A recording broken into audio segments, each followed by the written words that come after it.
Table 10-6. This is the blood flow through the upper limb. So starting with our arterial supply, we are going to come, so we talked about how the subclavian artery comes off of the aorta. So we have subclavian artery, which is the subclavian artery until we pass through the clavicle. Then we're the axillary artery, and the axillary artery border is really where the pec major is covering.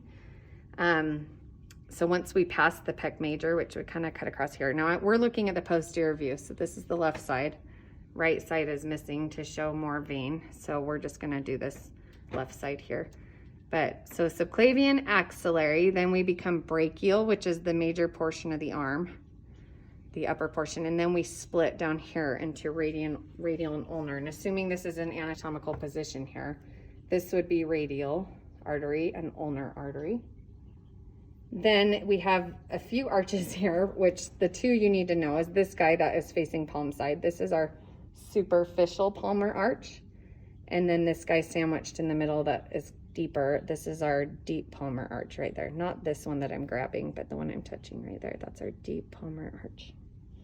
And then extending away, all these little guys coming away are our digital arteries. So doing that with our veins.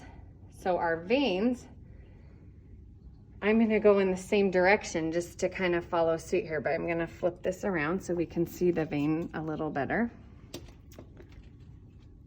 So we have our right brachiocephalic vein, which then splits into subclavian.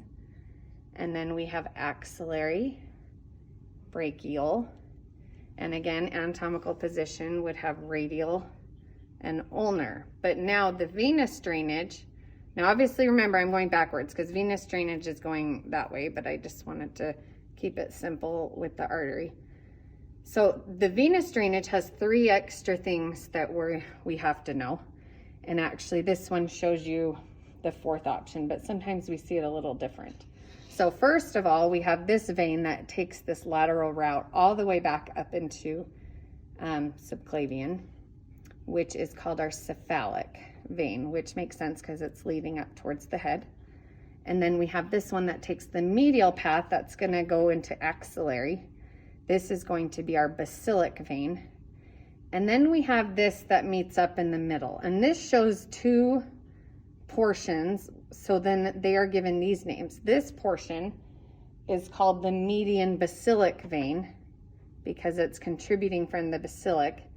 And this portion is called the median cephalic because it's taking a contribution from the cephalic. Sometimes we'll only see one straight across. And when we see that, we call that the median cubital vein. But in this circumstance, we have both. So those were the names that I had taught you. So you'll have one or the other depending if the arm has a contribution from each or just one kind of diagonal across. Then down at the hand, I didn't really cover that, but we have the superficial palmar venous arch right here. And then you can see this tiny guy back here that I'm touching. That is the deep palmar or venous arch. And digital veins extending down. But I think I covered all the rest. I did it out of order, so I'm just making sure. And that looks like it for that table.